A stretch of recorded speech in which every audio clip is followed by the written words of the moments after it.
我最近疯狂迷上了手撕牛肉干，尤其是看电视剧的时候，要不嚼两块，感觉浑身不得劲儿。但外面买的还怕猪肉或者鸭肉做的，所以我苦心研究了一个配方，然后订了4个牛腿，打算自己在家做的。这个牛肉干呀，吃的是真好吃，但做起来是真麻烦。光切肉我们就干了1天，那切完之后感觉右边半拉身子都是麻的。这4个牛腿正好切出来200斤瘦肉，我现在特别好奇它最后会成多少牛肉干。然后这些肉在抓完料之后，最好放到一个浅一点的容器里腌制，但能装这么多肉的容器实在不好买，所以我在家里找了一圈之后，我把浴缸拆了。用浴缸腌肉属于是既合理又实用，我们甚至还给它改成那个双拼缸，然后腌了1宿之后，这肉就可以烘干了。但以家里的烘干机的速度来说，除非买100台，要不最快也得正月15才能吃。后来看最近天不错，就决定风干了，正好可以用蒙古包的架子晾肉。但是这一下子就陡增了一个非常大的工作量，就是串肉。我们还没从切肉的局麻中缓过来呢，这一下直接要干成全麻了。我后来都累得有点分不清白天黑夜了，就我明明记着我们是中午开始干的这活，但后来干到最后一待的时候，外面天都亮了。这些肉我们一共风干了7天，等它干得像个树枝似的，就可以拿回家蒸熟了。为了蒸这些牛肉干，我把全家的锅都给掏出来，干蒸完就已经非常非常香了。据说正宗的草原做法要用牛粪再烘烤一下，会让它有独特的香味。但我们这个牛这2天可能消化不太好，它下的玩意儿实在太鲜亮了，根本用不了。我一点不扒瞎，我俩要把这玩意儿搬家去啊，我们全小区房价起码都得跌2000。后来我放弃了这个尝试，买了点果木炭改成炭烤了。这牛肉干往炉子上一放，那香味挠一下就上来了。然后趁热撕开了一块，这牛肉丝的状态看着可太满足了。而且风干牛肉干是越嚼越香，它真的比我之前用油炸烤箱做的要好吃很多。等都烤完了之后，我还上秤量了一下，一共是70斤的牛肉干。我是41斤买的牛肉，算下来这个牛肉干的成本是114块钱1斤。然后我们把所有的牛肉干都塑封处理了。我估计等我吃完这些牛肉干呀，我这腮帮子会成为我全身上下肌肉含量最高的地方。我最近突然爱上了费列罗，但是这1小盒在超市就卖7、80，吃个2、3盒就有点爱不动了。然后我研究了一下它的构造和配料表，看着也不太难，所以我打算试试看能不能做满这一罐，在家实现费列罗自由。不过通往自由的路上总是充满了崎岖，这第一步扒针的就给我们难住了。我们试了很多办法，用车压、用砖头砸都没什么效率，后来给我们逼的都快用牙刻了，折腾了10来个小时才把这30多斤针的都扒完。这个过程实在太让人绝望，夯夯干了1宿啊！等天亮我一抬头，发现我弟那俩腮帮子都不一边大了。然后有了这些真的人，就可以把老演员请出来做真的巧克力酱了。我一直觉着费列罗有点太甜了，所以就想多磨点真的酱放里，结果一磨就是7个小时，给石磨的磨盘都磨包浆了。接下来就要做非常变态的第3层，但需要4个步骤才能做出这1个小半球，但我们需要1000来个球。然后买不着大小合适的圆形模具，我们找了一圈，把家里水管嘎了。等干完这一道流水线之后，我们真是有点心突突了。我当时心里就一个想法，我现在罐能不能装满就随缘吧。真的，我从未如此渴望我活着。之后就把现在有的3层都组到一起了。最外面那层除了要用到榛子碎，还会用到巧克力和椰子油，恰好这2样罪我都遭过。这一把干苦的巧克力还有这一碗点椰子油已经是半年前的事了。果然互联网是有记忆的呀。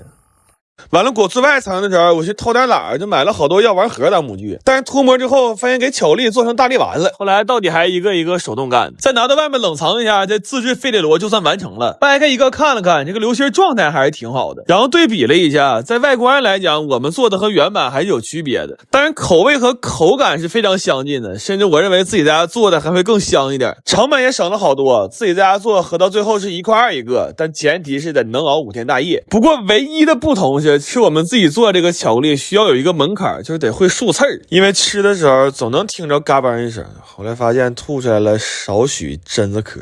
微霞5毛出。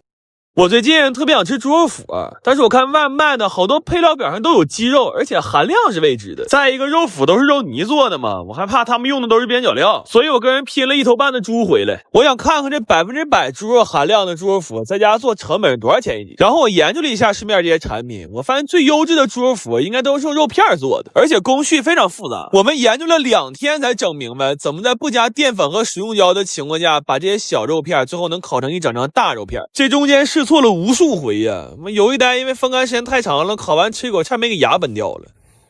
但这肉光切片也不行，因为猪长得并不随人愿，一条猪腿上适合切片的肉其实就那么几块，所以我又研究了一下碎肉是怎么做肉脯的。我发现好吃的关键是肉馅得剁，不能绞，这样才能保留更多的颗粒感，并且在捶打过程中让肉自然的产生一些胶质。这70多斤肉我们整整剁了1天，给耳朵都震聋了，然后还得再调味绞劲儿，几天都没咋睡呀，那只能说是功夫不负有心人。终于在第3天的夜里，我们成功给我弟干出高血压来了。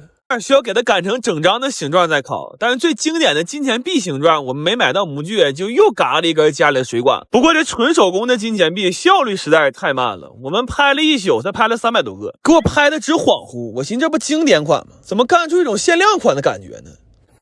这肉脯据说最正宗的做法要低温慢烤10小时，我粗略估算了一下，这么烤正月能吃上就算烧高香了。所以我买了个烤烧饼的大烤箱，我打算先用烤箱给它烤到8分熟，然后再上炭火。这大家伙一来，那效率一下就上来了。而且我试了一下，这么烤和纯炭烤的在味道上也没什么差别。后来炭烤的时候我还加了点果木，这肉本来就是咸甜口的，现在又裹了一层果木烟熏的香气，这吃一口口感可太丰富了，感觉满嘴都是香味。然后我算了一下，因为在家做不用考虑边角料的损耗，最后它的成本合到42块钱1斤。这肉脯我们后来又晾干了1天，现在它油汪汪的又特别有嚼劲，吃这个太爽。特别是最后把肉脯嚼成肉渣之后，在嘴里嘬吧点油和味儿，这时候再抿上一小口热水，我天，绝了朋友。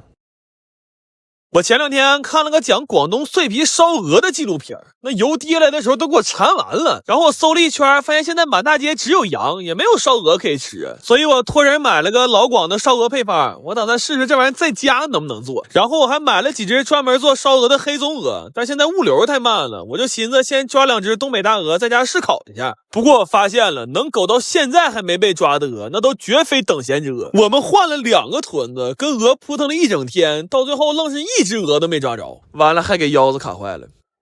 后来这鹅到了，我们的腰还没好呢，但也不想等了，就开始按照配方做了。这烧鹅做一次才明白为什么饭店能卖到600-700一只，但这整个的制作过程太复杂了，光这腌鹅的酱就得用到20多种调料。然后我发现这烧鹅和烤鸭差不多，最难的都是对温度和时间的把握。但我们这现在外面太冷了，就导致这炉子用起来温度非常不稳定，就这么烤出来的鹅，要不然就是里边没熟，要不然就是整只鹅在炉里直接烤着了。后来实在没招了，我们就把炉子搬屋里来了。在室温环境下，这个炉子上温就非常快了，大概也就用了3分钟吧，整个屋都他妈仙气飘飘了。